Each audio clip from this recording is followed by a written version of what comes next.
Let's take fun game. You know the betting apps where they do like the over-under for whatever category, whether it's shots and goal or rushing yards by a running back or whatever. Over-under 12.5.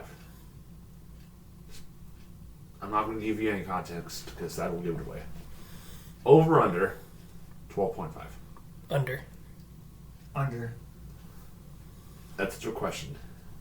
Because it's going to be spot on. 12.5%. My success rate for the Erie Otters going to the second round is 12.5%. 1 for 8. 1 for fucking 8. Do you know how long I've waited to see a series win? Long fucking time. Long time. Long goddamn time! 12.8%. Do you know the last time the 5th seed beat the 4th seed in the Western Conference in OHL in the first round? So I thought it would be more recent. 2011. Really? 2011. When the 5th, no joke, the 5th seeded Saginaw beat the 4th seeded Sarnia. Oh, wow. To advance to go play London in the second round. And what did happen there? Saginaw lost 4-2. Oh, yeah. Okay. If we lose in 6, I'll be okay with that. Yeah, they lost 4-2. London ended up going all the way to beat Niagara in the finals. Beat Niagara, shocker. But 12.5%. Wow. I mean, I do believe every series is now done, isn't it?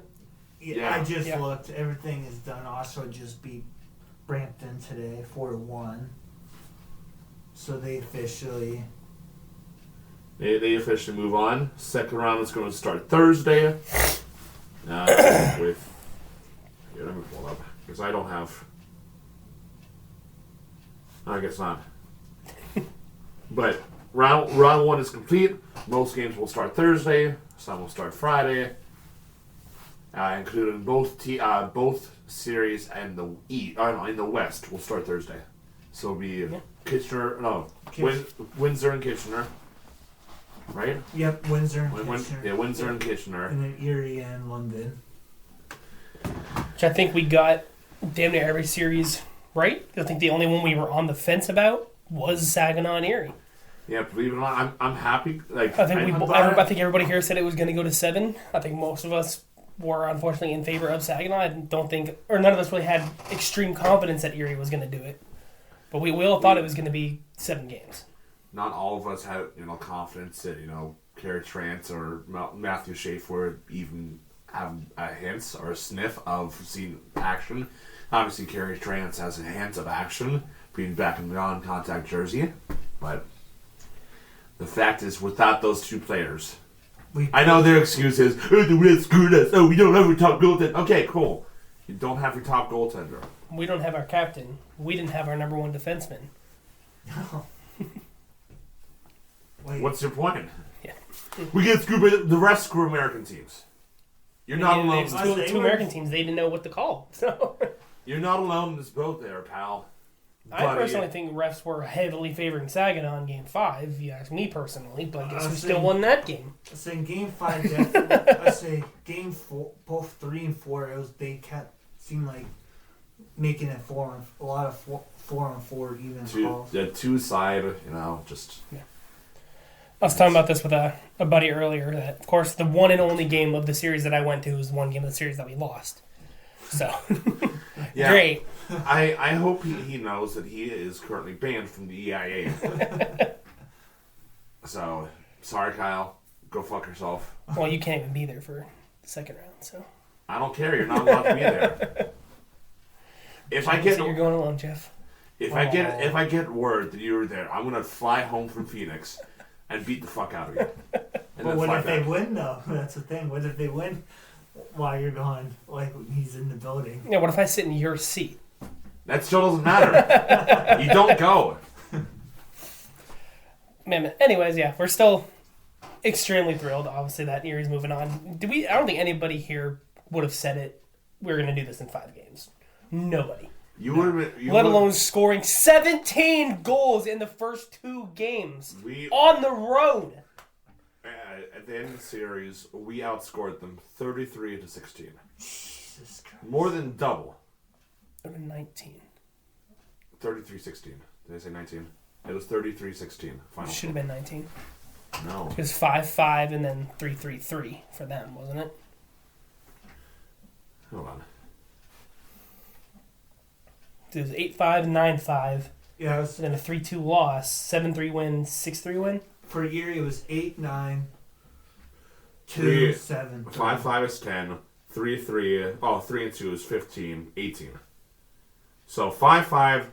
They only scored 2 in 3-2-3. game. I'm sorry, 3-2-3. I read that wrong. 3-3-3. So it was 19. Okay. Oh, okay. 30. 9-8-7-6-3. Okay, yeah, 33-19. 33-19, and that's in 5 games, guys. That's in 5 games. Oh, 4 times did the Otters score more than 6 or more goals. For the 4 games we won, we scored 5+ goals. Unfortunately, that's how we had to win. But the fact is, we had to score 5+ goals. You know, after the first 2 games, there's people making jokes like, "Well, I can tell goaltending is not the highlight of this series." I guess everything. Not there, wrong. I guess everything there wasn't okay. Wasn't okay because he wasn't okay. But the first 2 games combined, there's 27 goals in the first 2 games. And That's 5 for the first 6 periods. And then he came to Erie for game 3, and there was 5 scored. You couldn't muster any more goals other than 5 in game 3. It's just one of the things like, that's all we had to do was just find that rhythm. Boom, we obviously first period of game 1 scoreless. Often second period we go in there, we get 1, we get 2, 3, 4, 5, 6, 7, 8. All 8 goals were scored in the second period of game 1. And then Saginaw started coming back towards the end. If they had more time, it might have been a different story. Thankfully, they didn't have any more time. Goodness. But 8-5 final game 1. Game 2, very similar. Just as soon as we found a rhythm, we just kept potting them. 9-5 final game 2. I said Marty and Pano got a hat trick in that game. 2, yeah, double hat. That's right. And, game 3, the first game back in Erie. The toughest game, I think the best game Saginaw played all series. Took down to the very end. Erie timed the game with 14 seconds, something like that. 13 seconds. 13 and change. Dude, that's the loudest I'd heard that building in quite some time. At least personally being there. At least that's the loudest I ever heard. I could tell you, my heart was pounding. A very long time. That by far was the best defensive and goaltending showcase. And then that save from Noah there in the second period. Woo! I thought. God damn. We should have called the police on him. Honestly, highway robbery. Yeah, we should have called him for highway robbery. He should be in jail right now for what he did to Saginaw. I thought initially it was in. I was like, I put my hand up, like, well. And then in person, we're like, why? There's nothing to review. There's no way you can tell that. But then I got home and I saw the replay. I was like, I can see why they reviewed that. It was pretty damn close. Like, it was on the goal line. It was very, very close. And then game 4 went out and again, just second period, third period, just started going out and dominating. 7-3 final on that one? The third period we were tied at 2, right? Or tied at 3. We were tied coming into the third period there. Of course, I had to close out the app. So just went off. Did somebody get a hat trick in that one too, or no? No, not that game. Not in game 4. So game 5, Marty got a tied at 3 going into period 3, and then Panel's 2 quick goals. That's right. 15 seconds apart. First one was 59 seconds in. The second one was a minute 14 in. I remember, I watched that one. I watched them score. I got up. My fiance was in the kitchen. I just started talking to her as I'm like, I think I'm filling my water bottle or something. All of a sudden, I hear Sean going, "Scores!" That he scored again. I run out. I was like, are they just showing the replay? I run out and they're celebrating again. I was like, what the fuck? I was like, holy shit. Yeah, they got a couple power play goals in that game, which I'm fucking surprised. 50% going into game 5. I think we still are, too. I think we're 2 for 3 or 2 for 4 last night. And then, Eddie on the power play got one, and then Gabe scored a power play goal. He's been starting to really heat up here these past couple of games, so Hopefully he continues. That's what happened. The ones he may not expect to shine in the playoffs. Yeah. I mean, last night, imagine you let Alex Messier score on you last night. His first fucking playoff goal. First playoff goal ever. I think only maybe like his 4th or 5th career goal. He does not score a whole lot of goals. He's been known to use his fists instead of hands. A couple too many times that led to a 9-game suspension, but no, that was worth it. That was fucking worth it. It was worth it. Yeah, Erie ended up finishing 9 for 18 in the 5 games played against Saginaw. That's incredible. I think I said something to Colin the watch party last time. Like, what was that, third time this series where Erie was let down by at least early and then came back to... First 2-goal deficit of the series. Yeah, when we went down 2-0 early, I think I'm the one that said that. I said this is the first 2-goal deficit. The first time we have been down 2 goals in the whole series, and I said that can't be good. But came right back, scored 2 quick ones, I think, to start the second. Yeah, number 1 power play in the postseason right now. Yeah. Number 1. And then... Oh, man. Yeah, other series around the league. North Bay ended up stealing one from Brantford, which I did not see happening, but Brantford still went on to win that series 4-1. Niagara also stealing one from the second-seeded Barrie, with that series still ending 4-1. Kingston sweeping right past Sudbury 4-0.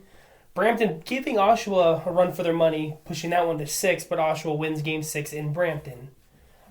Final score of that one was 4-1, taking the series 4-2. Shocker, no surprise. We knew this was going to happen in London, sweeping right past Owen Sound.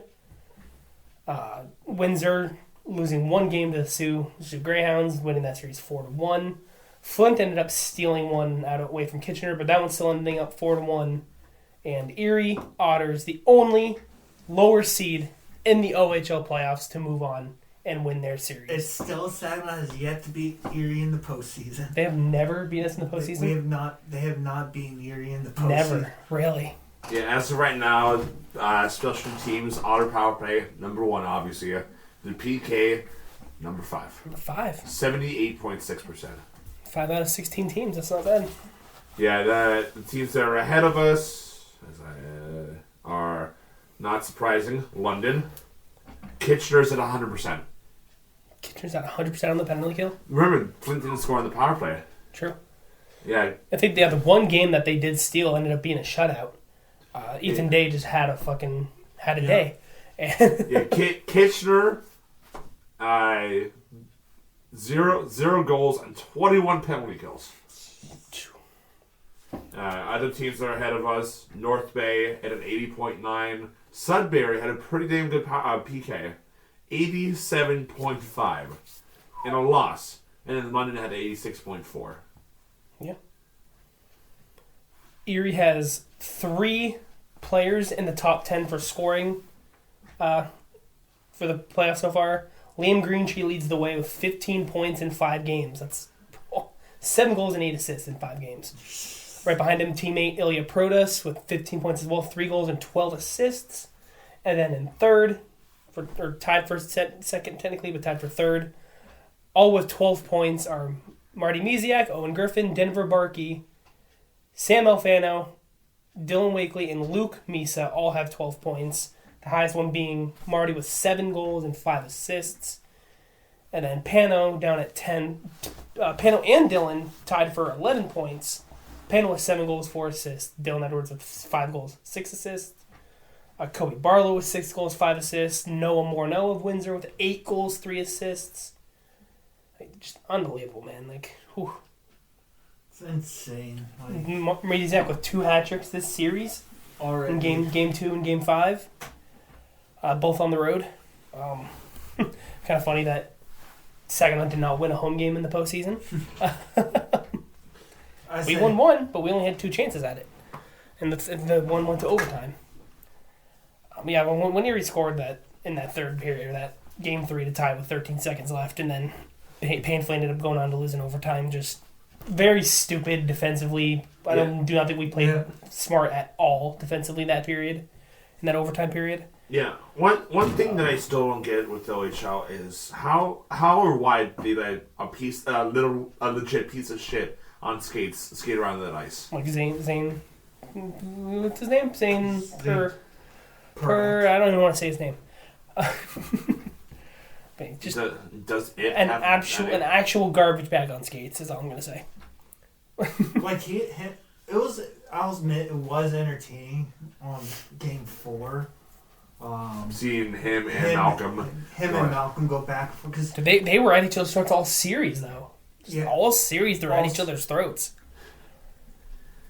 It started in warm-ups, like Perek ran in and spent Malcolm, like, and obviously they were pushed away by the linesmen, whatever. And then they just were at each other all the entire. Apparently during Game 4 there, when they're doing their stand for the 10s, there's an Erie fan by our penalty box, the Erie penalty box, who held the phone saying $100 for you to fight Perek. And Malcolm looked over. He's like, "No, he's too big of a bitch." No joke. He said he's too big of a bitch. Dude, we've seen Malcolm. Malcolm can fight. We've seen it. They give him the opportunity. Like he will fight. I absolutely. Ever since Coach Chris came in, man. Apparently, Erie needs a coach named Chris to be successful. But so. I absolutely love every second of seeing this physical side of Malcolm Spence. Ever since Chris Millette came in. Yeah, I don't know if it's just something that just Stan or even before BJ just didn't want him to do that. They just didn't want him to focus on that. But Chris obviously doesn't give two fucks. I actually sent a screenshot to these guys of Chris Millet's hockey stats as a player. Dude put up some penalty minutes. Like I think his model. We're talking 369 penalty minutes in 49 games. Like I think his biggest thing is play your game, do your thing. Not obviously keep your emotions in check, but play your game. If that's a physical game, Alex Messier, or just Quinn the McCall, emotion. Wesley Royston. We've seen those probably the big three physical guys on the team right now. Or the emotional game, Malcolm Spence. I get hockey players are emotional beings, but you need that. Yeah. You need the emotional side to this game. I absolutely love the amount of physicalness that Malcolm has been showing. That he actually has a coach that is allowing him to show it. I love every single second of it. Dude, when Malcolm got into that fight, dude, I got up. I was like, "Holy shit, that's Malcolm Spence!" We were going crazy up where we were. Yeah. Like he was throwing. Like you could tell he was waiting for that fight. He has been he just doesn't want to be the one to instigate and get the 2-5-10 dumbass rule. Mm-hmm. He was waiting for his chance. Somebody dropped the mitts. He's like, "All right, fucking bet." Like there are some situations where I understand the 2-5-10. Like if you legit pull the other player's helmet and gloves off, sure, give him a 2-5-10. Yeah. But if you ask for it for standing up for a teammate, no. Yeah, because I think Malcolm laid that hit. All of a sudden, then the player came up to him and said something, and Malcolm went to skate away. But I think in the corner of his eye, he saw the gloves on the ground. He's like, "All right, fucking bet." And he threw his down and just... Don't have to tell me twice. Like you can tell he had been waiting for that fucking opportunity. And he did not disappoint there. I really wish that, Daniel Briere would have stayed for that goal. Because, again, I would have turned around, pointed at him, pounded my chest, and fucking draft this man. Yeah, we can talk about some of the names that were at the EIA for Game 3. With Daniel Briere, Barry Trotz. I think it was Keith Kachuk, but that was not confirmed if we know it was him or not. Because he's not like a GM of anything. I'm confident, I was pretty sure. And then Kevin Adams, GM of the Buffalo Sabres. There were probably more that we didn't realize. For those of you who don't know, Barry Trotz, GM of the New York Predators, and then Danny Briere, obviously general manager of the Philadelphia Flyers. All big names that were all at that game. Kyle Dubas has been at the EAA multiple times, which is why I really think that the Pittsburgh might be interested in Malcolm Spence. But it makes sense for all those guys to be there. All going to be getting top 10, arguably the top 12 picks. So it makes sense. Guess what? You're going to have 3 or 4 players on the ice there. For the love of God, just don't let fucking Maddie or Malcolm go to Philly. I don't care if they go to Long Island. I don't care if they go to Nashville. Do not go to Philly. Do not be Jamie Drysdale. I know he didn't have a choice, but do not be a Jamie Drysdale. Anyways, Jeff, if you want to get us with your OHL milestones, not really much because it's playoff time. No. Well, I guess we can talk about how we think round 2 is going to go. Round 2, obviously, the matchup that we know is going to be a thing. And we'll just go down the way. Well, we know what the matchup's going to be. Yeah. So we're going to have Brantford versus Oshawa. Obviously, the first-seeded Brantford against the fourth-seeded Oshawa. Obviously, Brantford's going to have home ice advantage. Seeing how much Oshawa struggled against the fifth-seeded Brampton, I mean, Brantford even dropped a game to North Bay. But that was a tight game. I mean, it was a 6-3 loss, but they didn't struggle too much other than that with a 6-3 win, 3-0 win, another 6-3 win, and a 5-1 win. A 4-3 overtime win and then a 5-1 win. The 6-3 was a loss. But I mean, I still think Brantford's going to continue their run.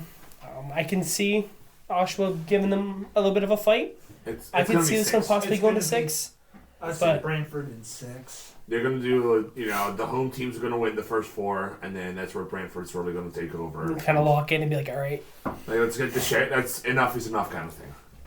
I think it's going to be pretty similar. I think Oshawa's going to steal one on home ice. Maybe game 4 to avoid the sweep, but I think that it's going to come home to Brantford. I'm going to say Brantford in 5. I'm going to take my thing in 6. I think Brantford's going to want to get the job done at home. If the opportunity is there, obviously if they go back home tied, they're not going to want to do it at 7. But if they come home with a 3-1 lead, they're going to do everything they can to win that thing at home and win it in 5. All right, next we'll have the Kingston Frontenacs and the Barrie Colts. I don't have this pulled up quite. Barrie Colts won their series 4-1. Kingston won theirs, swept through theirs against Sudbury 4-0. Obviously, Barrie's the higher seed, so they will get home ice advantage. Barrie lost a close game in Niagara. The only game Niagara won was a 6-4 win. It was in Niagara. But every other game, Barrie won by at least 2 goals. 4-2, 7-5, 6-3, and 6-3. So. And then Kingston did a clean sweep of Sudbury. 4-1, 4-3, and double OT in Kingston. And then 4-2, 3-2 in Sudbury. A little bit closer on. Yeah, I mean, it's second and third seed. This is the one where I think anything could happen here. Kingston, I definitely think, has a little bit more playoff experience than Barrie does, at least this current era of those two teams. I don't know, man. I mean, Barrie's still a really good team this year. I think they were like 7th or 8th seed last year. Yeah, so they barely snuck in there. So I'm going to say Kingston in 6. No, Barrie was the 8th seed last year. I just pulled it up. Yeah, Barrie was the 8th seed last year. So they go from the 8th to the 2nd seed. Pretty impressive. I mean, not as impressive as Windsor when they went from worst in the league to 2nd seed. So.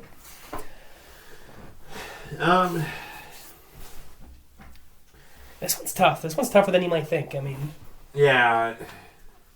Again, it's definitely a 6 or maybe 7 if there's a couple bullshit calls throughout the. But I mean, they're both Canadians, so they're not going to be bullshit calls. Yeah. This is one that I could possibly see going all the way. I could see this one going to 7. And I'm going to give... Man. It's just, special. What it comes down to is special teams, Yeah, honestly. Staying out of the box. Number one, if you can stay the fuck out of the boxes, keep the game 5-on-5 as much as you can, or 4 aside. If we want to look at it further, overall, points-wise, they were the exact same with 88 points. Barrie 42, 22, 2-2, holy twos, and 40, 25, and 3 for Kingston. Let me guess, the only reason why Barrie got the higher seed is because they won their division. So. My guess would be for regulation wins. Well, yeah, Barrie won their division, that's why. But I'm saying that way in regulation wins, probably. Well, it first goes to the division winner, and then if you're not the division winner, then regulation wins. Barrie has the favor in both, so. Okay. Yeah, either way, it doesn't matter. But yeah, man, this one could go 7. This one could go either way. This one, I might give the lower seed and go Kingston on this one. I'd say Kingston in 7. That's the thing is, I was on the fence about the Erie Saginaw series, for the first round. And look, I was wrong, and I'm happy that I'm wrong. Yeah. But I don't I would love to be wrong again and say we couldn't have been more wrong. We thought it was going to be a hard fought 7 games, but Erie's going to fall up short in game 7 or even game 6. Here we are moving on after 5, man. I'm going to say Barrie. I'm going to say 7. Majority of those games are going to require at least some extra time. That's why I'm going to say Kingston in either 6 or 7. I'm more leaning towards 7 though. Yeah. I mean, I don't know, man. I mean, just Kingston is just, like I said, the more playoff experience of this current teams. But I don't know, man. We could be surprised. Barry could keep going. All right, moving on to the West. The first series that we're gonna go over is the Windsor Spitfire hosting the number 3 Kitchener Rangers. Windsor won their series honestly kind of convincingly, with the exception of Game 3 when they lost in OT 3-2 in the Sioux. But otherwise, the scores were 7-2, 7-1, 4-1, and 8-4 in Game 1. That's honestly pretty similar to how Erie played Saginaw. And then Kitchener, same kind of thing. The only game that was really in OT was Game 1, which Kitchener took 4-3. Otherwise, it's Kitchener 6-1 in Game 2. Flint's only win game in Game 3, 2-0. And Game 4 and 5, both in Kitchener, with the final scores of 5-1 and 2-1 respectively. This one, I mean, Kitchener is was the better team in the regular season wise, but because Windsor won their division, that's why they got the higher seed. So I mean, this one is another one where you could very easily choose Kitchener, who is the better team. But I mean, again, this is the playoffs, man. I mean, home ice advantage is very important in these playoffs, especially in the O. Well, you can't say that because, again, going back to the Erie Saginaw series. Well, Erie's just the best team in the playoffs right now. They are the hottest team coming in, but like when the home team is being outscored. Math and stuff. Sorry. When the home team was being outscored 23-13, a 10 goal fucking difference. Man, that says something. But I mean, look in the game. Windsor just absolutely blew out Sioux pretty much every single game. Yeah. 1 by 5, 1 by 6, 1 by 3, and 1 by 4. Kitchener's were a little bit closer. They first game went to overtime, and then a 6-1 win, and then they lost 2-0. And they won 5-1 and only won Friday night 2-1. So a lot of lower scoring and just really good goaltending from is Parsons still in net for Kitchener? yeah, Parsons are number 1. So I mean, we've seen how well he can do. He's done pretty good against Erie in the past. And he's probably, I think, one of the main reasons that Kitchener beat us last year. So realistically, it's how much can you get in front of Jackson Parsons, or whatever his first name is. I think it's Jackson. Yeah. Jackson. Right? How much can you get into the eyes of Jackson Parsons? Yeah. That's really going to be the biggest key factor. Get in front of him. Get in front of him. Scream the fuck out of him. As they would say to Big Scott, John Scott, or Doug Glad. Park your ass in front of the net and stay there. Yeah. Or as Steve Dangle would say, if you're a goaltender! 10 to go. Which Nolan Lalonde did not do a lot of that for Sioux. Yeah, bad did I say that? Well, you saw that he got ran over by his own teammate, right? No, I did not. If I can find the clip of him getting clobbered, I'll show you guys. But like he got 50 shades of fucked up on that hit. Like it looks scary bad. Yeah. Like I don't like. My heart sank when I saw him get hit. Seriously, it did. That's rough. So, thankfully he got up and skated off under his own power, but that's definitely concussion protocol. Yeah. Yeah. But yeah, for this series, do we want to go more of who's been the offensive firepower scoring a lot of goals with Windsor, or a team that does not allow in a lot of goals with Kitchener and Jackson Parsons, who is a lot better defensively? Who also doesn't score, not scoring a whole lot of goals, but holy moly, that's a big ass cat. Oh, I know. Do you notice? Upstairs, we can hear him running around downstairs. Well, it jumped off. He jumped off the cat train right downstairs. Okay. I thought he was running around downstairs. I'm like, how the hell can we hear that? This But one, no, again, what it comes down to is Windsor able to get behind their defense and get in front of Jackson Parsons. That's all it's going to come down. I'm sorry, defense is going to do great. The offense is going to get their chances both ways, but how well will Jackson Parsons hold up for Kitchener? If he's doing what he did in round 1, Kitchener's going to win in 6 or 7. If Windsor's going to be able to do it, they're going to pull in 6 or 7. But again, all it takes is probably maybe these first 2 games in Windsor that get in Jackson Parsons' head, maybe put up 7-8 goals again twice. this could very easily be a sweep for Windsor. Who knows? But I don't think it's going to go. I don't think it's going to be that easy for Windsor. I don't think it's going to be that easily defensively or goaltending for Kitchener. I'm sorry, but knowing Jackson Parsons and knowing how well he is, and with his age and his experience, you're not. It's going to be really damn tough to get inside that kid's head. Really tough. Giving credit to where credit's due. I think as long as the Kitchener's defense can actually keep up with Windsor's firepower, I honestly believe defense will win this series. So I'm definitely leaning towards Kitchener in 7. I was actually leaning more towards Windsor in maybe 6. I just think it's just a matter of. I'll say, Flint is a good team. Don't get me wrong, but they're obviously nowhere near as good as what Windsor is. Well, I'm sorry. When you compare the big 3 of the league, London, Kitchener, Windsor, to everybody else, to Flint, Sioux, and Owen Sound. Well, no, it doesn't matter who you compare them to. Like you kind of feel that those big 3 teams are going to win more often than not. But unless you're Niagara with your 4th string goaltender in, but that's besides the point.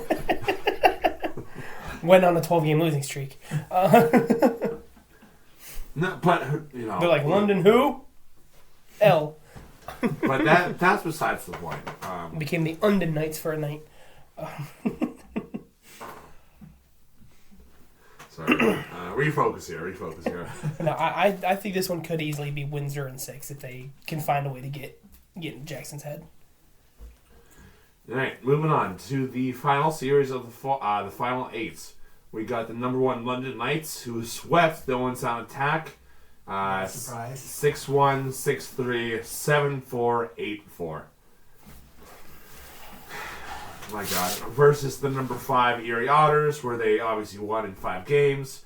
The only game they lost, like we said earlier, 3-2 in Game 3, and OT by that piece of shit dirtbag, a word that I can't say on the air. See you next Tuesday, Zach Preck. And then winning the rest of the games 8-5, 9-5, 7-3, 6-3. So. Erie has clearly been. The scoring on both sides has been pretty high, but Erie was playing, a backup goaltender.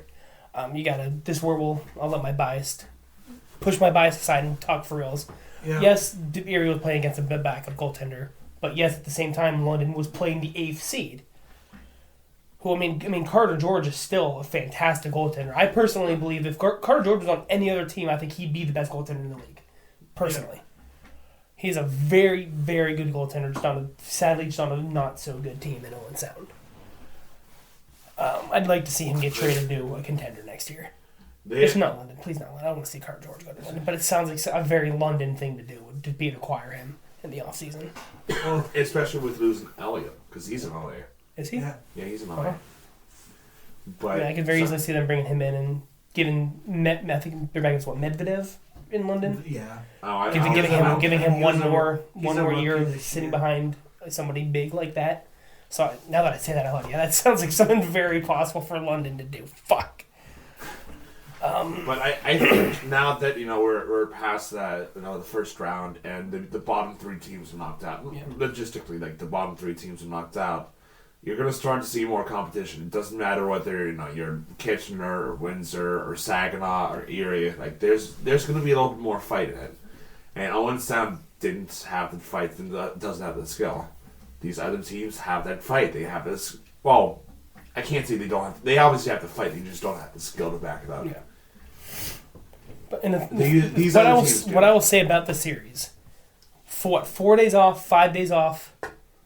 I think that is plenty of time to get Matthew and Carey back to being ready to play a hockey game. Let alone playoff hockey. Which, by the way it looks, we're gonna get one of them sooner or later. Hopefully, at least one of them. I think Carey is skating in a contact. Yeah, Matthew is in a non-contact still, or at least as of Saturday's pregame, morning skate or whatever. But with the way that Sauter and Henry have been playing, they shut Misa down, and you know how scary he is. What did Misa finish with? -12. -10. Three points and -10. 2 goals and assists. So imagine he didn't get those, he'd have been a -13, -14. Which I will give, which I'm very impressed with the Otters. They literally shut him down. What I wonder is that going to scare away some of the top 10 teams to draft him early? Is that going to make him drop out and maybe out of the top 10? He's still predicted to go top 3. I still think he's going to be top 3, just based off his regular season. I mean, I wouldn't hate him coming to Pittsburgh. We have a lot of draft picks that we can trade to get a top 5 pick. Steal somebody like a Porter Mortone, a Michael Misa. Don't get me wrong. I can see him dropping that just a little bit because that definitely does hurt. It's going to hurt anybody and their draft stock, but I don't think that's going to hurt him too incredibly much, if at all. Yeah. I can still see him going top 3. He still has at least another year where he can grow and develop in the O with Sagna, or if somebody is ballsy enough to go out and get him, then that team, London. I mean, that's one of those. He's one of those players that you'll see like a Rakoff sized return, like a 14 picks for Michael Misa. He's one of those you'll see a hefty 7 picks and 2 younger players all for like. He is the third player to get that exceptional status in the OHL.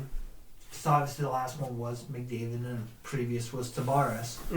So obviously that's going to be a kind of a big key. There's a reason why he was able to do that. Yeah. He's a good player, so. And NHL teams know that they're going to get an exceptional player out of Michael Misa. Yeah, we'll see that. But back to this, London versus Erie. If we can get both of Matthew Schaefer and Kerry Terrance back in the lineup, team captain, huge morale boost, number 1 defenseman, huge morale boost on the back end. Erie? Do we still have a chance to win? Probably not. Let's be honest. It's going to take a lot of bounce. It's going to take a lot of blood, a lot of sweat, a lot of tears. Do we stand a chance with those 2 back in the lineup? Better, but not better, but still not great.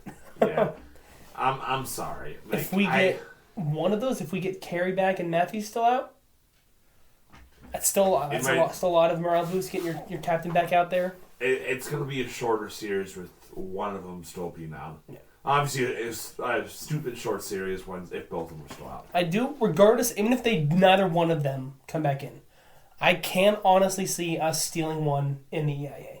We know Oliver Bunk has told us and let us know that they don't like playing in that barn, that they do not like Erie fans, they do not like playing in this barn. Oliver Bunk said it himself. They can say, one-sided rivalry, all the fuck they want. Oliver Bunk let us know that that's not true. We can very easily steal at least one game here in Erie, whether it's game 3 or game 4. I think we can steal one here in Erie. If we get both of them back, it could be possibly coming back to Erie one more time for a game 6, I think, at least. Now, whether we win that game 6 and 4-7 is a different question. That's also assuming Noah Erdlin plays up to the potential of the OHL fans I've seen him play. Mm-hmm. I know with him being a smaller stature, that really hurts. He's only 5'7", $170, I think. He's a small dude. He's small for. I know Burnsy's a bit taller, but size wise, he's not much better. I think he's $180, $190. He's like 6'1", 6'2". Other than 5'11", $170 soaking wet, That sounds familiar. But I know that really doesn't play in his favor. Yeah. No. In London is very good at taking advantage of the smaller goaltenders. They know exactly where to be at the net, right place, right time. They know exactly what to do, because that's just the Dale Hunter way.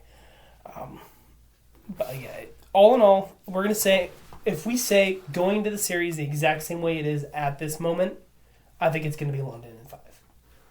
If we can get one, or if not both of those guys back, it could go 7. It honestly could go 7. Again, do I still think we're going to get shut down if it goes to 7? There's a good chance of it. I don't think London is going to lose a game 7 on home ice. But, again, if we go in the way it is right now, I'm going to say London takes it in 5.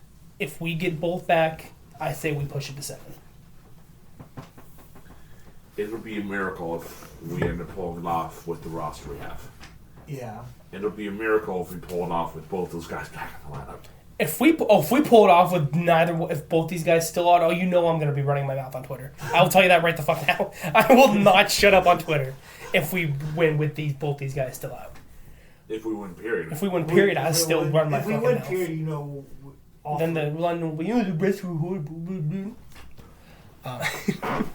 Put the fucking L on your forehead where it belongs. You do realize, like, if Erie ends up pulling this off, how much of not only of a confidence booster will that be to the team and the organization, but how much momentum they will have for the third round, regardless of who comes out of the Windsor-Kitchener series. Yeah, I say regardless, if we survive this, we are going to be beat the fuck up. We are going to be roughed up, and we are going to be a tired hockey team. But you're going to have to be coming out of the West. Oh, yeah.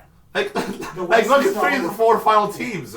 You got the 3 top teams in the O. We beat London and then have to go on to play either Kitchener or Windsor.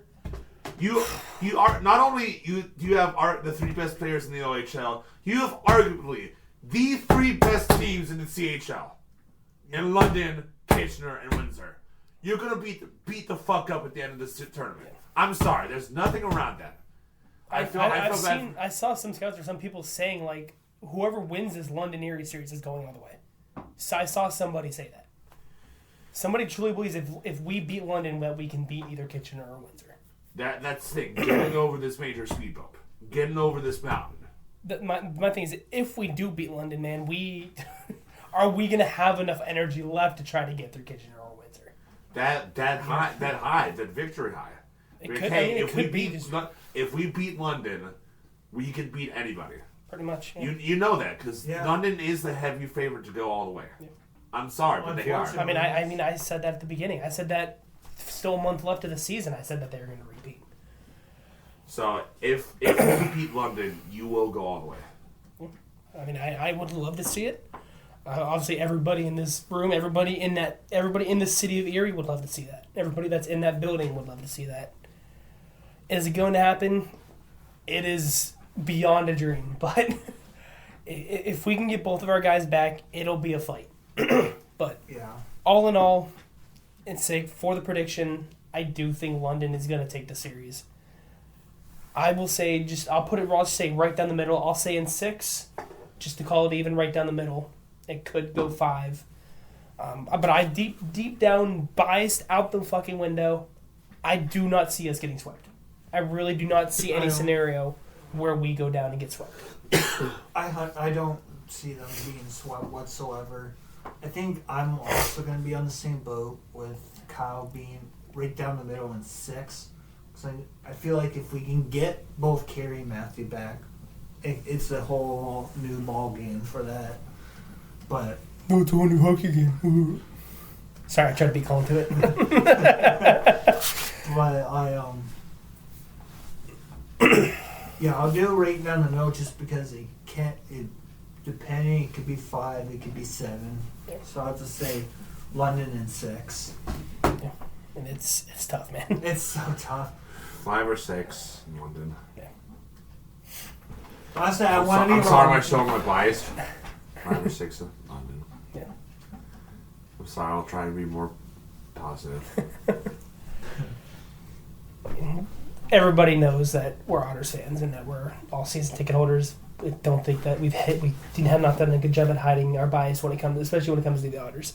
A little bit better when it comes to the NHL with the Penguins, but very tough to hide our bias when it comes to the Erie Otters. Team that plays that we can walk to go see. I wonder how you can tell we're a little biased. That some of us are a little biased to Otters.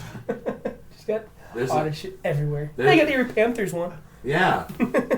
I was gonna say, I have a wall. That wall is all Otters. I hope you know. Yeah. Mine is a Stanley Cup in the corner. Yeah, you're right. Stanley Cup, the Penguins, and then some bobbleheads. The Sabres beer cup. You got a mug. You got some posters. World's best hockey fan. We got at the Erie Otters office night. All right, let's move on to some NHL talk. We can do some weekly puckdoku or hurdle, whatever we want to do first. Ready? Eeny, meeny, miny. Let's go this one. Okay, cool. Hurdle.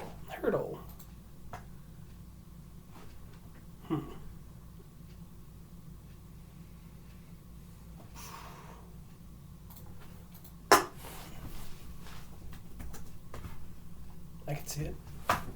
Not even close. All right. Absolutely nothing. All right. So well, he's in the West. We know he plays in the West, yeah. He's in the West. And he's not Swedish. Not Swedish. Not a defenseman. He's 30 or below, and his number is 74 or below. Obviously, the one we chose was Victor Hedman. I was going to say Sean Monahan, but he can't because he's with Columbus. Just throw it out there like a Marc-Andre Fleury. Just try to get the... the age would be way off, so no. His head's shaped like an upside-down pear. Why don't we go with like a... how old's like a UC Saros? How old is he? He's younger. Okay, all right. Well, he's in the Central, and he's 29 years old. And he's not a goaltender, so we know he's a forward in the Central Division who is not Swedish or Finnish, and his number is, we can say, called below 70. 70 or below. So he's a forward in the Central. Where's Taylor? No, Taylor Hall got traded to Carolina. Carolina. But how updated is this? Well, still, I think Taylor Hall's number in Chicago was like 71. I know the age is going to be off, but it'll at least get us a position and a nationality. Okay, he's not a winger. He's not Canadian. Not Still could be a right winger though. Could be a right winger or a center who's 29 years old. Could be American. Could be Russian. And not Nashville, not Dallas. So let's try to guess like an American center. Up in Winnipeg. He played like Logan Stanley? Well, he played for... I'm thinking of he played for Team USA. Kyle Connor. Oh? Could be. But that's not Kyle Connor, actually. No. Because he has straggly hair. But Logan Stanley could be a good guess. Is he American? I think so. He's younger, but I don't know how young. Is Mark Scheifele American or is he Canadian? He's Canadian. I thought he was Canadian. Is he? Yeah, because he was on the same team as Crosby in 2010. Okay. So does he go for like a Logan Stanley? It's the best guess I got at the moment. No, okay. He's always a defenseman. Okay. He's 26. He's Canadian. Okay. I thought he was a center. So keep in mind his number is 10 or below. Looking at Jamie Benn's number. 10 or below. Okay, so it could be like 11. I think that one goes... About a few? 2 or 3. No, I think it is 10 below. Okay. Yeah, because 11 would be yellow then. Yeah. So 10 or below. So he's a 10 or below, or could even just say single digit centerman. Oh, no, Jack Eichel plays in the West. In Vegas, so Pacific. Pacific. I initially was going to say that earlier. It does look like a Jack Eichel kind of hairdo, though. That's why initially... It's a little bit shorter. That's the thing. Ryan O'Reilly, but he's Canadian. His number is 90. Oh, I thought it was... Oh, no, I'm thinking of when he was up... It's still 90. I think he's always been 90. I thought he was 9 in Colorado. Was he 9 He in was Colorado? He was 9 in Colorado and in Erie. But...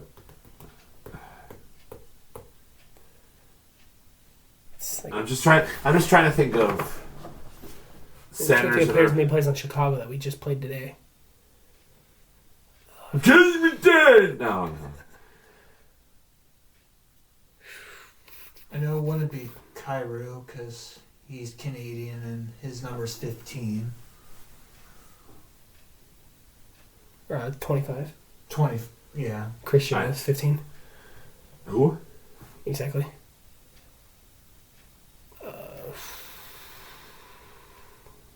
Could we somebody on like St. Louis though.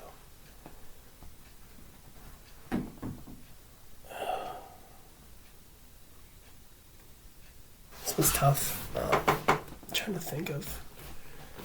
It's probably that fucking fourth liner that we have no idea. So what are the last teams? We got Chicago, we got Minnesota, we got St. Louis, we got Utah.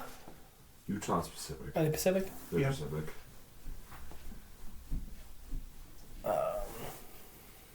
Colorado. Can't forget Colorado. Can't be a killing car. What's again? I'm trying to think of an American that plays for Colorado. What number is Logan O'Connor? I think he's like a 9 or 10. Because both him and Drew are pretty young. You can go for it. Is he on Colorado? Yeah, he's Colorado. Damn, okay. He's okay. Oh, he's he's American. American, so. He is American, okay. And he's a center. We know for sure that he is a center. He's not a defenseman, left winger, right winger, or defenseman, or goaltender. So he is a center for either Chicago, Minnesota, St. Louis. Who's that eighth freaking team? Minnesota, Colorado, Winnipeg, Nashville, St. Louis, Dallas.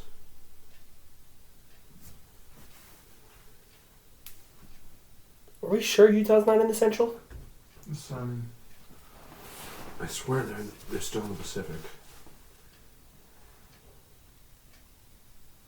So I thought Utah bumped over to the Central when Vegas came in. Oh, Utah is in the Central. Okay, so it could be somebody on Utah. Logan Cooley's number 9. He's still pretty young. Could be Logan Cooley. Go for Logan Cooley. That's definitely an American name, too. It's on Utah, okay. He's number 20, okay. What number is like Or Sean Jersey, I think, is number 21. Oh, Logan Cooley's 92. I was looking at the age.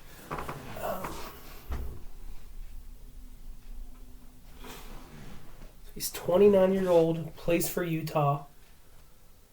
He's a center. He's a single-digit number. Or 10. What number is Clayton Keller? oh fuck! I was just watching one of the games. Is he 9? Thought he's 9. Could it be Clayton Keller?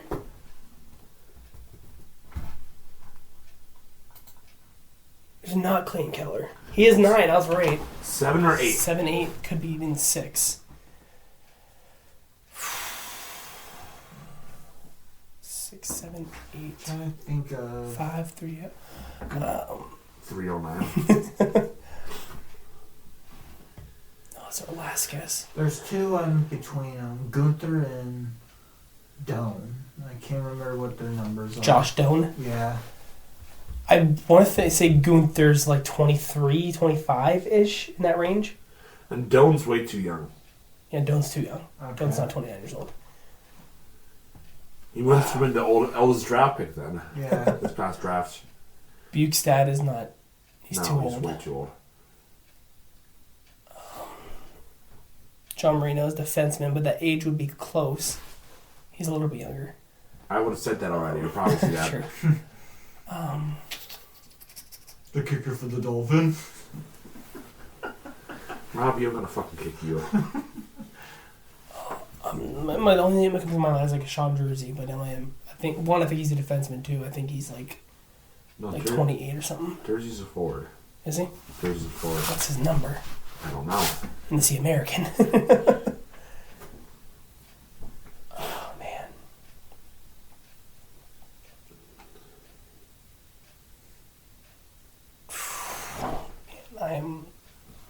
I got nothing. We're literally right on the. We're gonna be pissed with ourselves. Just you watch. Again, if it's like a fourth liner, I can't be that pissed off. But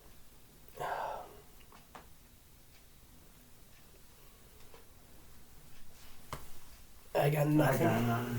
Like, Jersey's my best guess, but I don't know what number he is. He's DR?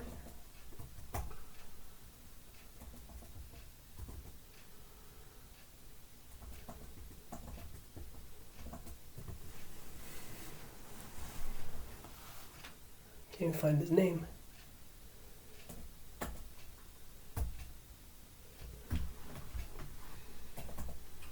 I'm going to have to spell check myself. That's I what want to say it's DURUZI or something like that.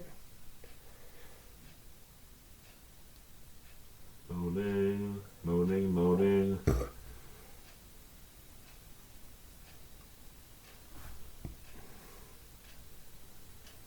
Well, good thing I checked. He's a defenseman. Okay. Here. I know it's cheating. Nick Schmaltz. Okay, that makes sense. We cheated a little bit, but we got 85% of it. So. All right, let's redeem ourselves with some Doku. Alright, going across for the columns, it's Carolina, Smashville, and the Sharks. And for the rows, it's CBJ, Calgary, and under 1,000 career games played. Well? Okay. Well, we can do a Sal Breener for San Jose and games played. Or Will Smith, 7%. We know goaltender probably has, so Soros. And then there's somebody yelling over there right now. Not Stankoven. I can picture. Such. I can picture his face. Came down from Montreal. Looks like a fucking troll. Yeah.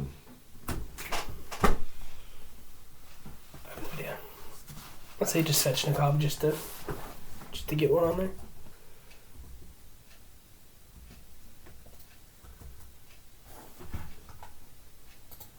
Okay.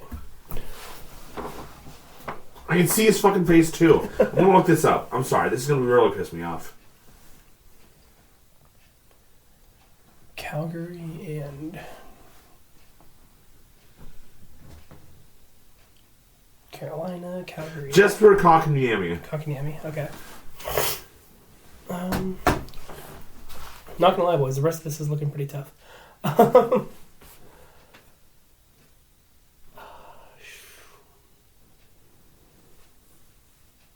Yeah, this one's. I got fucking nothing.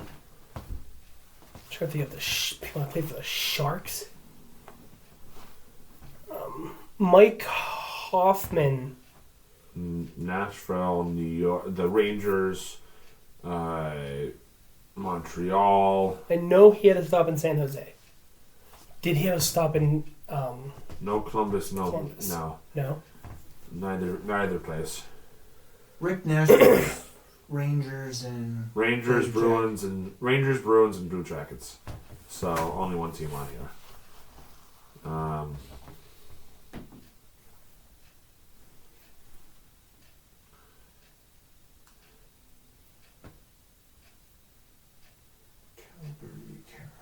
This one's I'm blinking hard. Evander Kane was Winnipeg, Atlanta, Buffalo, San Jose, now Edmonton.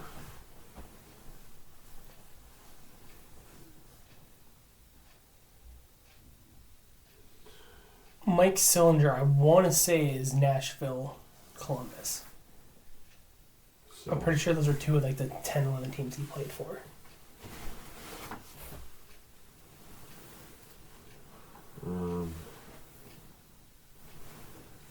yeah, I'm not having a whole lot of guesses on any of them.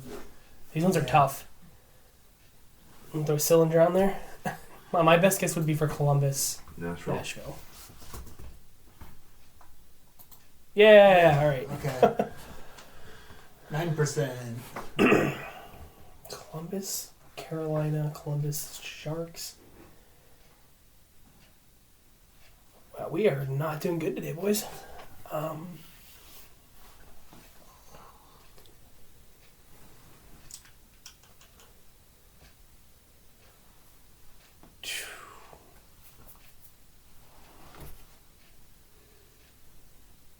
No, never mind.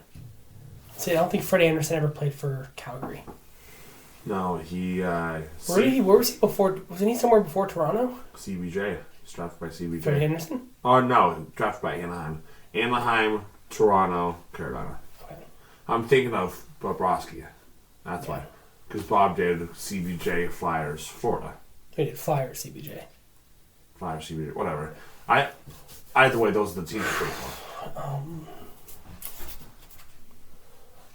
We sure Mike Hoffman never touched Calgary or Carolina? Or Columbus, sorry. No. Okay. Because I know we had a very short stint. Maybe like a 1-year stint with San Jose.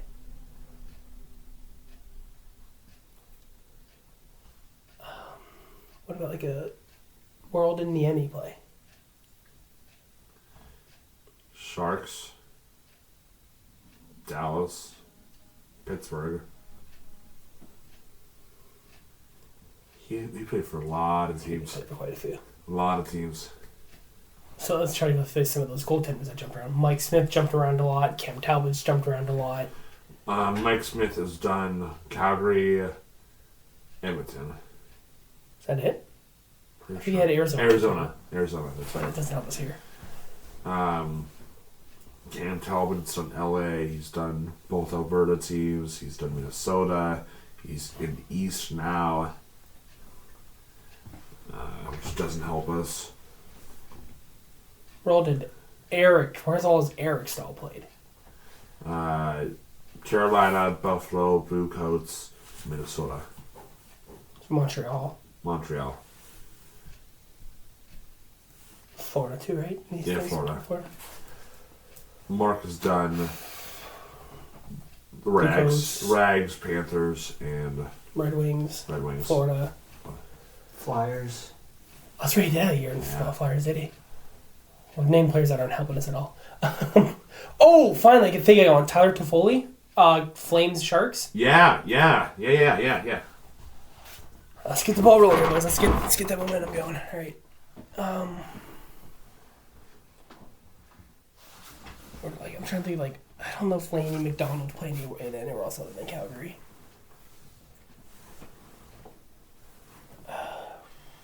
Like a Mike Vernon, I don't know where else he would have. I don't know where else he would have went. Huberdeau has only been what, just Florida and Calgary, right?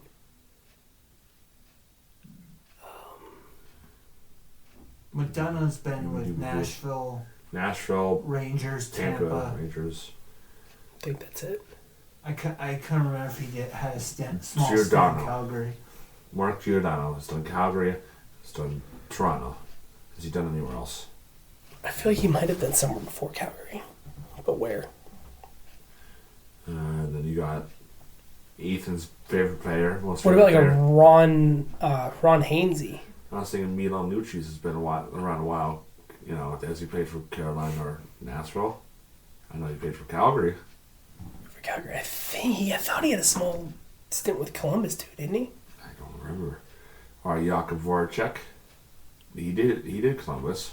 Columbus. Yeah. And like you said, Ron Hainsey was everywhere. Didn't really do much, unfortunately, other than in Pittsburgh, but. Well, like a Billy Guerin, he also jumped everywhere before finishing off in Pittsburgh. I am got nothing. Yeah. This one was a little tougher.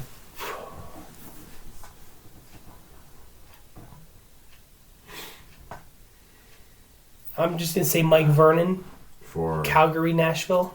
It's a guess. I don't think he played for Nashville, but no. Okay.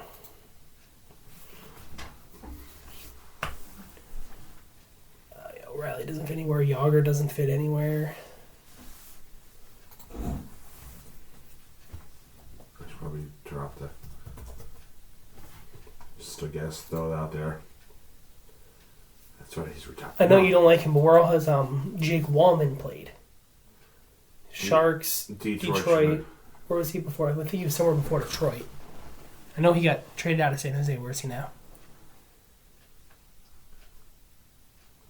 Where did he get traded? I know he got traded out of San Jose. St. Louis, Nashville, Central. It's essential. Central. Not essential.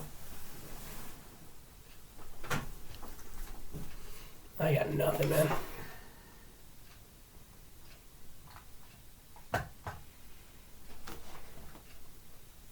Like Philip Forsberg.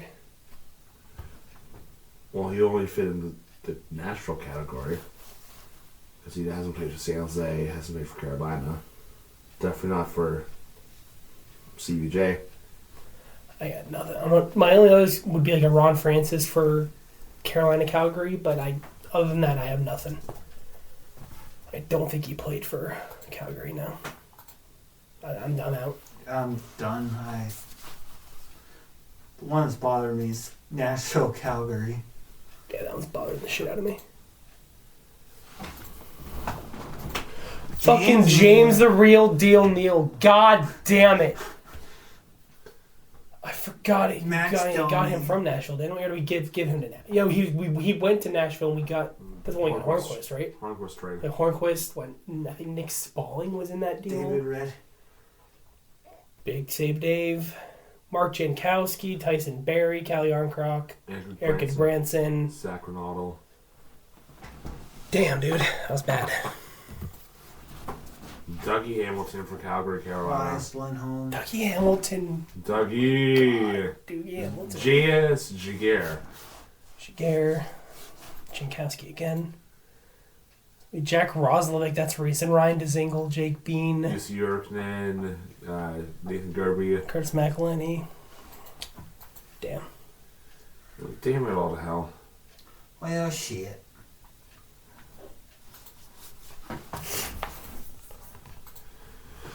Well, I'll go through my milestones, and I have two categories of that guess the category game. So, milestones. March 23rd, the LA Kings set a new franchise record for the longest home point streak with 14 games. March 24th, Stars general manager Jim Neal recorded his 500th win, the first ever Stars general manager to reach that milestone. And Alex DeBrincat surpassed 500 career points with a 2-point game against Utah. March 27th, we were at that game with his goal against the Sabres. Sidney Crosby breaks Wayne Gretzky's record for the most point-per-game seasons in NHL history with 20. Again, those are all in a row to start his career. Just wanted to put that out there. And this guy we just mentioned earlier, Ryan McDonough, played in his 1,000th career game. March 29th, Cam Lund of the San Jose Sharks scored his first career goal against the Rangers. Career. And Leon Draisaitl scored his 50th goal, the fourth time he's reached that milestone. The only current active player with more 50-goal seasons, Alex Ovechkin with 9. March 30th, Alex Barkov played in his 800th game, and Rasmus Dahlin played in his 500th. 31st, Matt Boldy scored his 100th career goal against New Jersey. And Nathan MacKinnon becomes the first player in Avalanche history to record back-to-back 80-assist seasons. April 1st, April Fool's Day, Mark Stone played in his 700th career game, and Lane Hudson breaks the Montreal franchise record for points by a rookie defenseman with 57. April 2nd, Sergei Bobrovsky played in his 750th career game, and JT Miller recorded point number 900 with an assist against Minnesota. April 3rd, Rutger McGroarty of the Pittsburgh Penguins got his first career point with an assist to a Brian Rust goal, and would go on to score his first goal all against St. Louis. And in that same game, Ville Koivunen recorded his first point with an assist to Rutger's goal. On March 4th, Ryan Leonard of the Washington Capitals got his first career goal with an empty netter against Chicago. April 5th, Brian Rust scored his 200th career goal against Dallas, and Mark Scheifele recorded his 800th point against Utah. And obviously, just earlier today, Alex Ovechkin, the man, he did it. Broke Wayne Gretzky's all-time goals record, scoring goal number 895 against the New York Islanders. And Sam Rinzel, the Chicago Blackhawks, recorded his first career point with an assist to an Ilya Mikheyev goal against the Pittsburgh Penguins. And Alex Ovechkin, man, what? We saw history. History was made. Again, obviously, did we talk about this earlier? I think we did. Did we touch on it? No. I don't think we did yet. We have not yet. We were talking about, I think we were doing it off camera.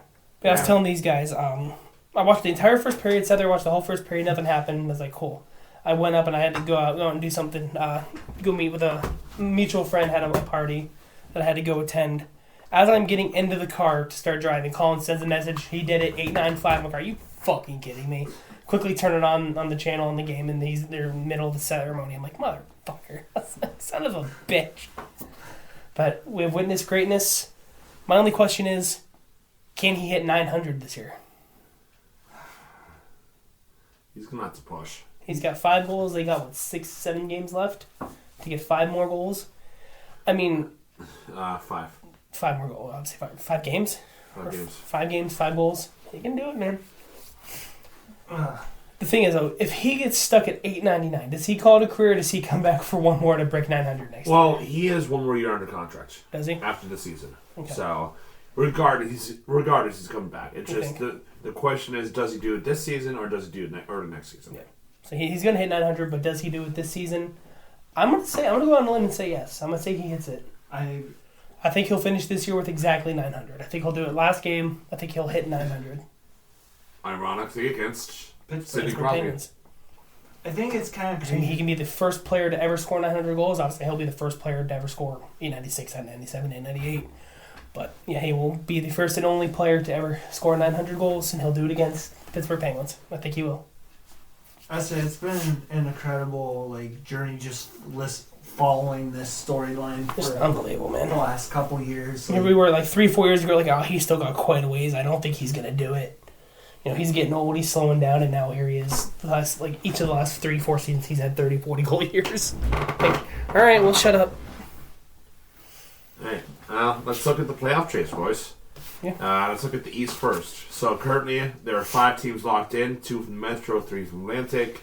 Top 2 teams respectively, Washington and Carolina, both locked in. Washington with 5 games left on their schedule. They're sitting at 107 points. 49, 19, and 9. And Carolina is sitting at 96 points with 6 games left. 46, 26, and 4. Still waiting for that third team to lock in. Right now, New Jersey holds it. They have 5 games left, 41, 29, 7, and 89 points. The next closest team in the Metro is New York Rangers at 79 points, who sit 4 points out of a playoff spot with 6 games remaining at 36, 33, and 7. I doubt New York's going to catch the Devils, but they could catch Montreal, who's in the second wildcard spot, which I'll get to later. Atlantic Division, shocker. Number 1, Toronto. 76 games played, 47, 25, and 4 from 98 points. Tampa, second, Florida, third. Tampa has 94, Florida has 92. That's looking like a more and more likely matchup. And then the 2 wildcard spots in the East, Ottawa, Montreal. Ottawa 90, Montreal 83. Ottawa and Montreal. Have we ever seen that coming? I'd see maybe one or the other, but both Ottawa and Montreal fighting for a wildcard spot. Well, I mean, there's only 2 Canadian teams on the outside looking in, both being Calgary and Vancouver. And then 2 teams from the East already eliminated, Philadelphia and Boston. I think I read earlier Pittsburgh has a 0.2% chance to make the playoffs right now. Yeah. I'll say they are currently sitting... Just tank. Just finish the season with... They're not... Tank. Oh, no. They're mathematically... it depends on what Montreal does. But they're pretty much mathematically eliminated. They have 4 games left to make 8 points. Yeah. So, they're eliminated. Buffalo has a better chance than us. 8 games left. 8 points out. Or, not 8. 6. 6. Yeah. And looking at the Central, again, 5 in, 3 left. Winnipeg, Dallas, Colorado, 108, 105, 98 respectively. Vegas, LA, the 2 in the Pacific. Vegas has 100. LA has 97. I'm pretty sure we're going to get another LA freaking Edmonton matchup again. Yeah. What is it, 4 years in a row now? Something like that. Something like that, yeah. And then St. Louis and Minnesota both have wild card spot, 93, 91 respectively. 5 teams eliminated. You can probably guess which 5 teams, so I'm not even going to fucking say it, so... Pittsburgh, London, Saginaw, right? Regina Pats. And, the Rimouski Oceaniac Otter Pats. The Otter Halifax Pats. Mooseheads. Yeah. Looking like a typical NHL playoffs. Couple of new teams sprinkled in there, like Ottawa and Montreal. That's gonna be pretty interesting.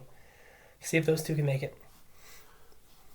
I really, really do want to have Montreal jump Ottawa, just so then for the first round we can have the. Toronto, Montreal. Yeah. Well, I was thinking Ottawa, Washington, Battle of the Nation's Capitals. Oh, yeah.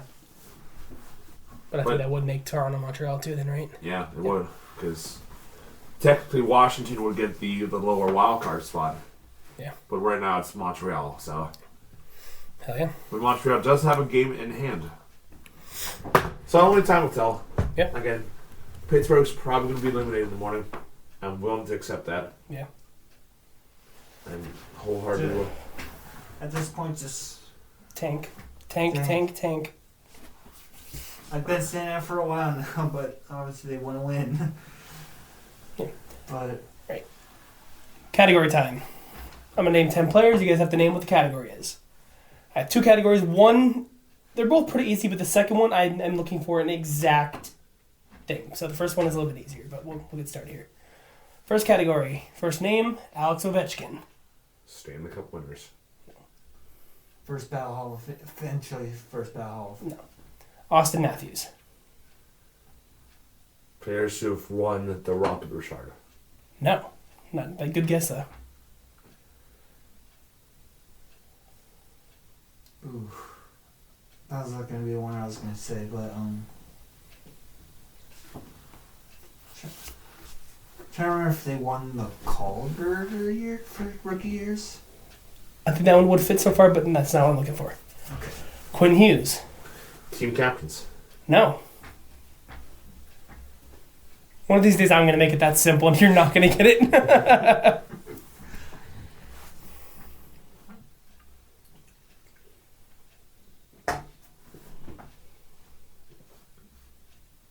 Nope. Connor McDavid.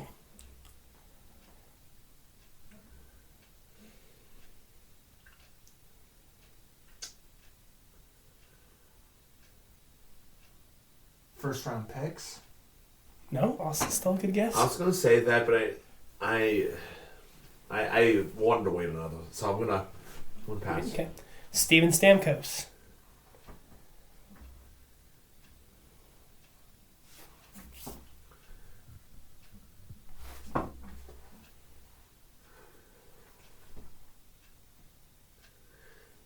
Pass.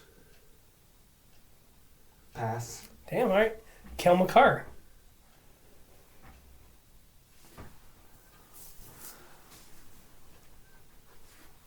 God, this is gonna annoy me. I got like that. That's the recording. It's like that, and I can't believe The hardest ones I've ever done. You guys got in the first two, both of them, I think. Yeah, you're welcome. You're welcome for that. We both nailed those.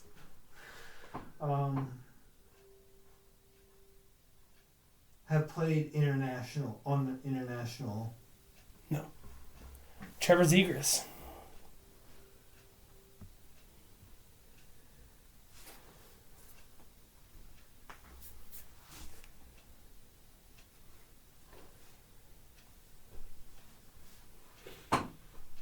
Still nothing?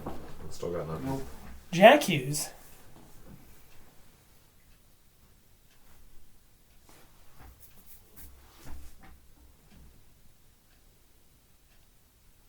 Players who have at least led their teams in points for the season.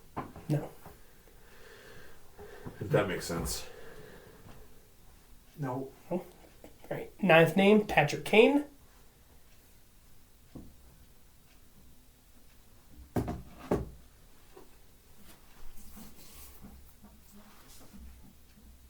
Damn, I really think I'd stump you guys here.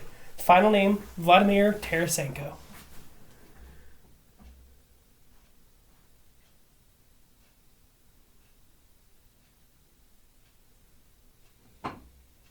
Nothing? I really stumped you guys on this one, didn't I? You're going to feel pretty stupid. It is very simple. EA cover athletes. Ovi in 21, Matthews in 20 and 22, both Quinn and Jaiki's in 25, Austin McDavid on 18, Stamkos on 12, Zegras on 23, Kane, you have to go all the way back to 10, and then Tarasenko on 17. God damn it. Jesus Christ. Damn, I did not expect to stump you guys on that one. Wow, alright. And the second one, this is the one I'm looking for an exact, like a specific thing. First name, Jordan Stahl.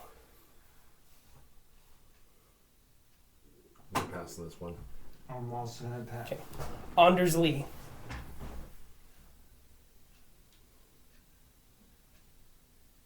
Pass. Captain in the Metro. No, that's a good one. Alex Barkov.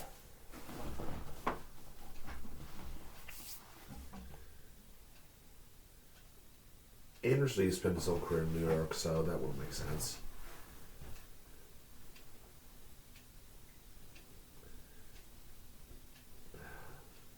Pass.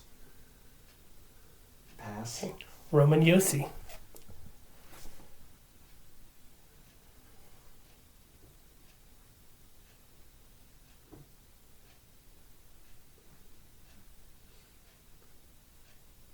I hope we know having that clock up there is like adding more pressure for whatever reason. Pass. Made it to a conference final. No. Anze Kopitar.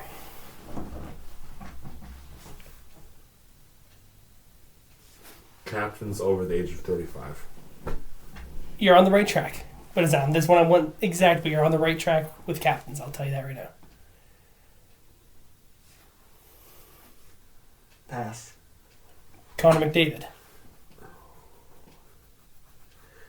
That just threw a wrench into it. I was gonna say captains that are the same age, but obviously McDavid's not the same age as Jordan Stahl or Anze.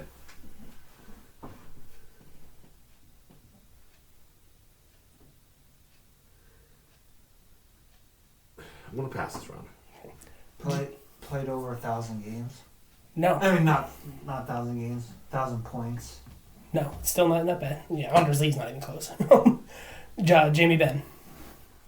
Oh, that even was that one. You every time I'm like, next round I'm gonna do this, and it's wrong. What are you thinking? Well, originally I was gonna say captains that were drafted in the first round, but Jamie Benn wasn't a first rounder, Okay. so that's not it. I'm not 100% sure if Anders Lee was either, but I think all the other ones do line up though. Yeah. Oh, here, hold on. Let me look that up real fast. I'll pass, but I don't. After we're calling. Next, Gabe Landeskog. Yeah, Anders Lee was 6th round in 2009. Okay. So you said Gabe Landeskog. Gabe Landeskog.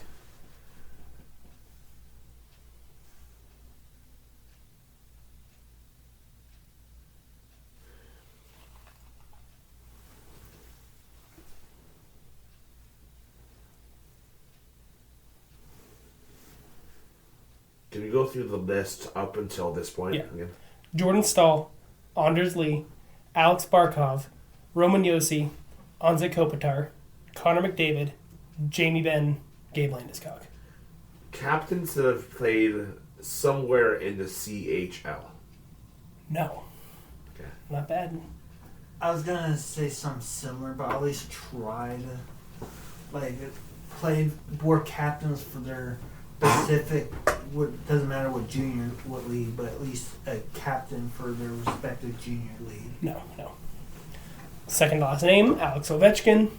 Oh, of course, if I would have waited one more.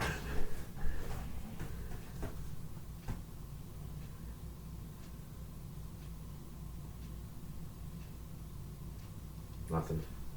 Nothing. Final name, Sid the Kid, Sidney Crosby.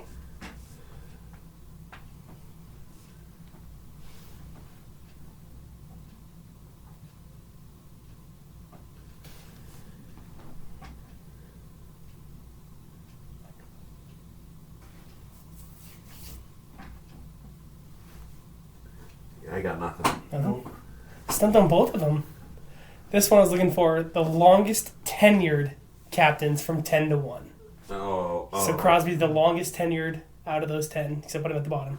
Jordan Staal's the most recent out of the 10 longest. Okay. Obviously, Crosby goes all the way back to 2006, 2007. And then Ovechkin's like 07, 08. I think Landeskog was 10, 11. Ben was like 10, 11. Ovechkin didn't get it until like 09, 10. Yeah. Still... The first like 4, like Ben, I think Ben was also like 12, 13. But then there was a huge jump. McDavid didn't get named captain until like 17, 18 or something like that. His second year in the league. Yeah. And then Kopitar, Yossi, Barkov, Lee, and Stahl are, I think we're all within the same 2-year period of like 18-19 to 19-20. Those are the longest tenured captains from 10 to 1. Oh, damn. I stumped on both. I really thought you were going to at least get the cover athlete one, but I think I did good. I think I really did good on the order for that one. I had to watch after last week, or after last episode, putting fucking Alex Lyon at the second one, or third one, whatever it was. And you are welcome for completely fucking you over. But the last thing I think we wanted to touch on this week was award predictions. Oh shit! I completely forgot about that. I'm not gonna lie to you. I mean, it's a lot of them are honestly pretty damn easy to think about. Yeah, so we can go down the list and just name off a couple names of what we think could.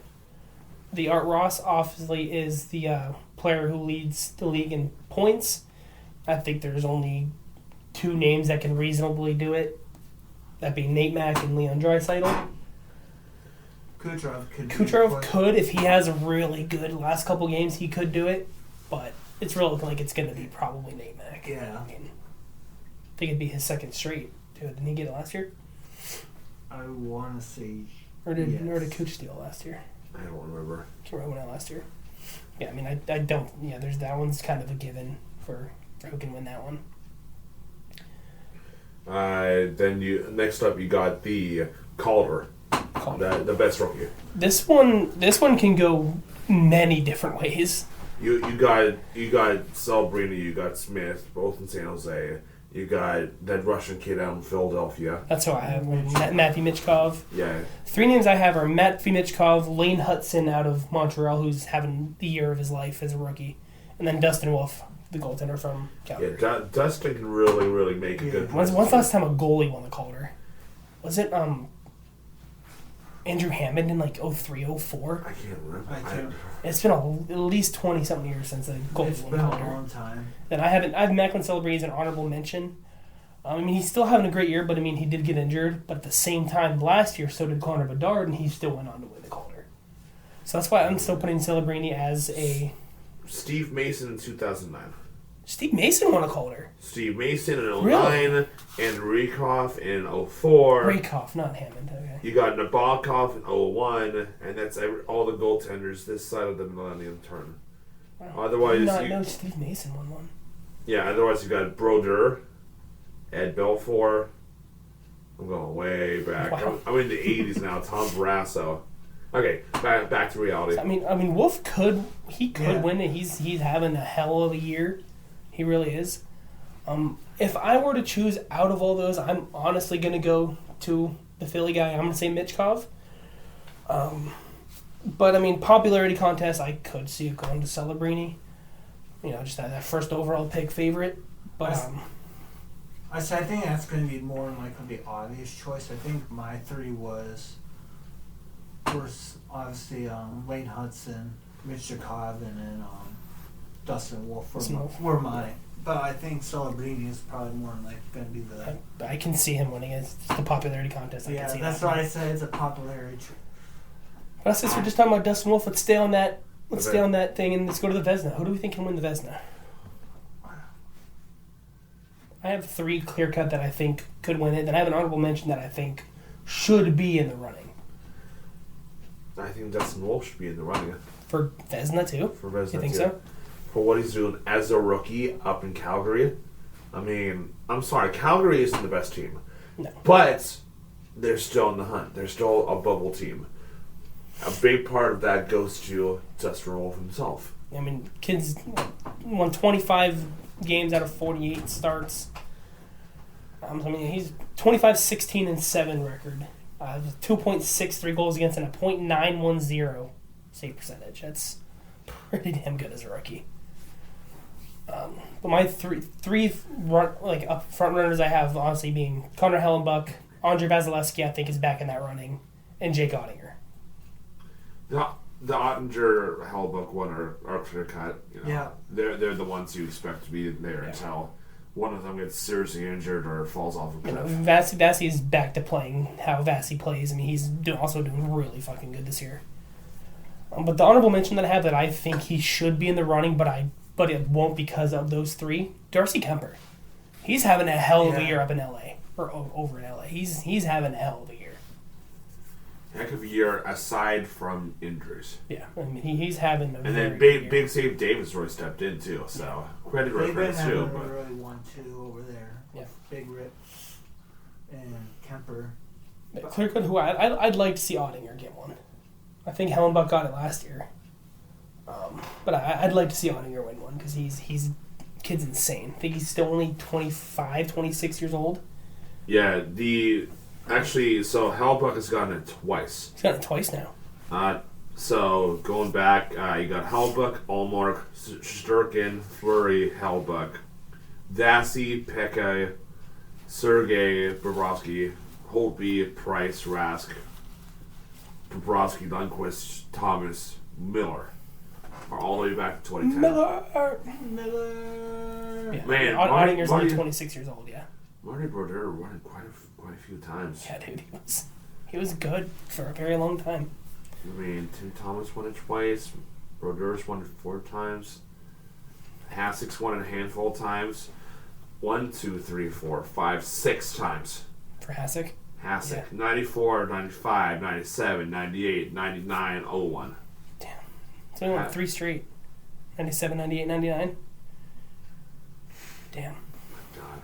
I think my honorable mention is Kemper. I think my top 3 are Bobrovsky, Hellebuck, and Ottinger. I could see Bobrovsky in there too, honestly. Vasi is also another honorable too. Yep. Let's switch ships again. I mean, get the quick one out of the way. The Rocket Richard. I think there's only one clear-cut winner. I think it's going to be Leon Draisaitl. Yeah. I don't think we need to touch on that one. But the Hart, the MVP. Who do we think can win MVP? Honestly, after what we saw today, I think Alex Ovechkin deserves a shot at it, man. I mean, what he's doing at 39 years old, man, I mean, I really think he deserves to at least be in the conversation of it. I mean, 42 goals was part of it this season. He's 42 goals now? 42 goals at 39 years old. He's top 3. In like 65 games or something like that? And missed a handful of games because of a broken leg. Broken leg. Like, I'm sorry, but who the fuck are you again? And how are you so goddamn good? Like, I don't get it. He should be in the running. Do I think he will be in the end of the day because of some of the other guys? Probably not, but he 100% should be. He's on my list for top 3. Agreed. Round of my top 3, I think Nate Mack's obviously going to be up there as well. You're going to go with one of the last 5 winners. Yeah. Nate Mack, Connor McDavid, Matthews, Leon, and Kucherov. I have Kucherov up there as well. Mr. Kucherov. Ovi, Nate Mack, and Kucherov is my top 3. I think my top 3 was Ovi, Matthews, and McKinnon. But I think Ovi should be the one to get it this year. I think only 2 more that I think we should touch on that we know most about being the Norris and the Jack Adams. The Norris obviously being the best defenseman. I only have 2 for this one that I have an honorable mention as well. My top 2 being Cale Makar and Quinn Hughes. Yeah. I mean... Yeah. I think those were kind of... Those are no-brainers. Yeah.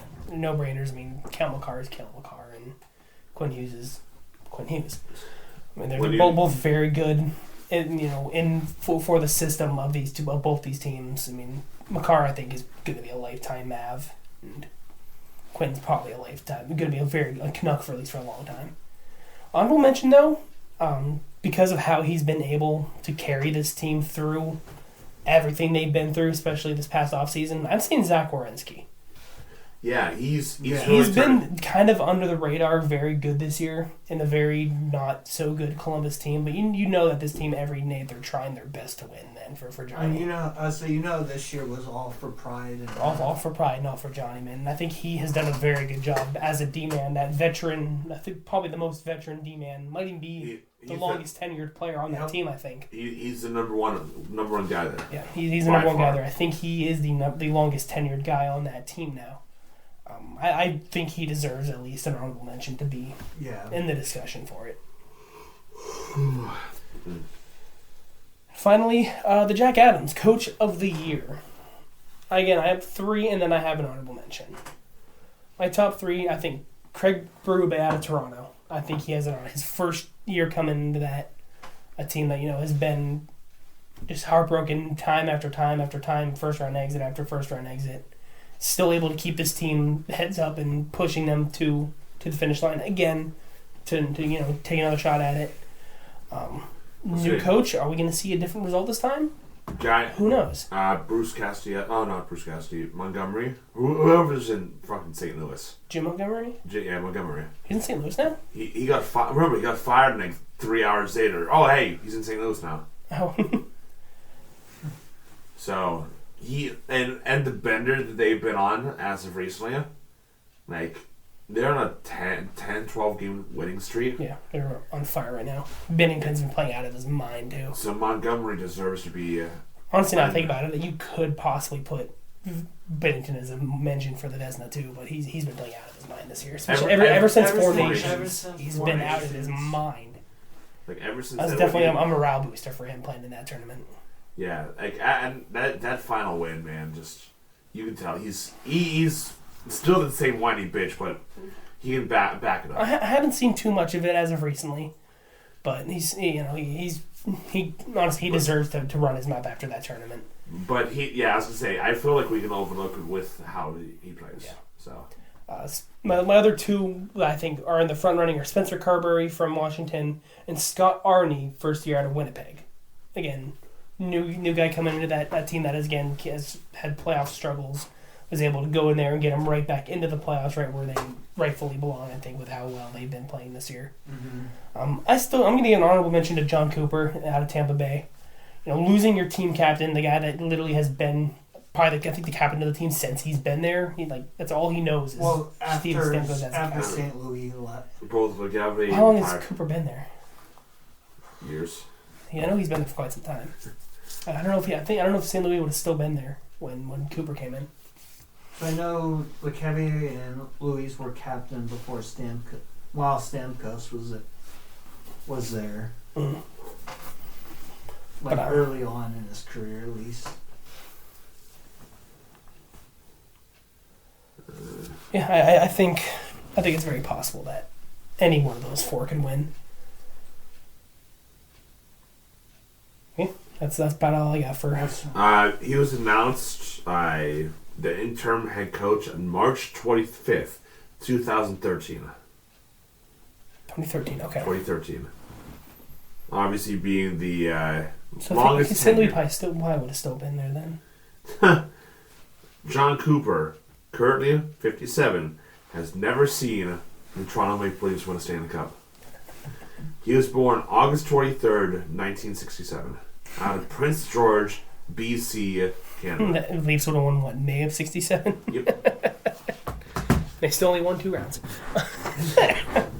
That's still a crazy stat. The fact is, they have never won more than 2 rounds in franchise history. Even though they have won, 11 cups, 13 cups, they have never won more than 2 rounds. That's an unbelievable stat. They've won at least 22 rounds between the start of their franchise and 67. 22 rounds. At least. I'm sure there's definitely a couple appearances in the finals and losses, but... Well, that's what I'm saying, at least 22. Yeah, at least. And then, I'm pretty sure they have more... They have more round wins between their start and 67 from 67 to 2002. Or 2001, sorry. It's crazy. Yeah, I think that about does it, boys. You got anything else to add? Nope. I can do a quick skim through our chat here, see if there's anything else you want to bring up. There's a lot of bullshit that went on in the chat, by the way. Yeah, there's a lot. So, I think we about touched just about everything. That 5 overtime game Colin sent earlier. Cape Breton Screaming Eagles winning in 5 overtimes. Dude, that's almost 3 whole freaking games right there. Yeah. Could you just imagine playing 3 games for the price of 1? Oh, I didn't realize that the OHL had done this. The overtime heroes, where depending on the playoff round, if a player scores an OT goal, X amount of money goes to a charity of their choice. Oh, really? Like for Game 3 Saginaw area, so Zach Preck scored that OT winner. $2,000 went to a charity of his choice. I forget what charity he chose, but that's pretty cool though. I didn't know that. That's awesome. First round was $2,000, second round was $3,000, $4,000 is the third round, and $5,000 in the finals. Wow. From the OHL. I hope we get 7 overtimes in the finals.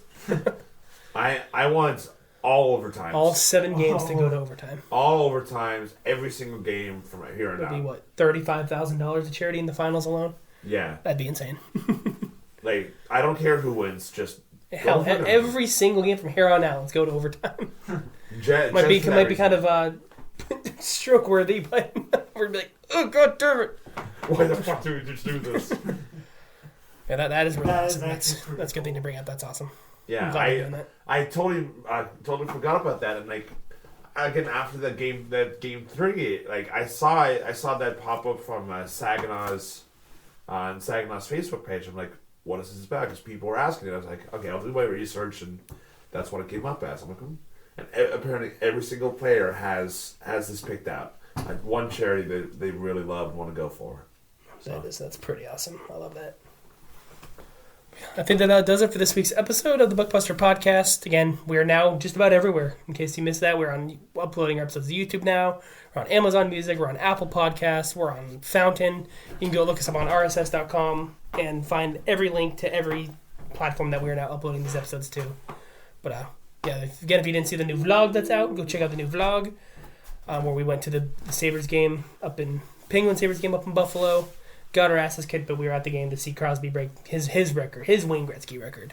Which that was at least was the best part. It's fun to see, and you got a good vlog out of it. Kind of an entertaining vlog. Get to watch our misery yet again. But you learned a good RJ story there from one of the nice security guards that were there. So we made a short out of that. That's also on our YouTube channel as well now. But thanks for listening, guys. Have a good time, and we'll see you in the next episode. See ya.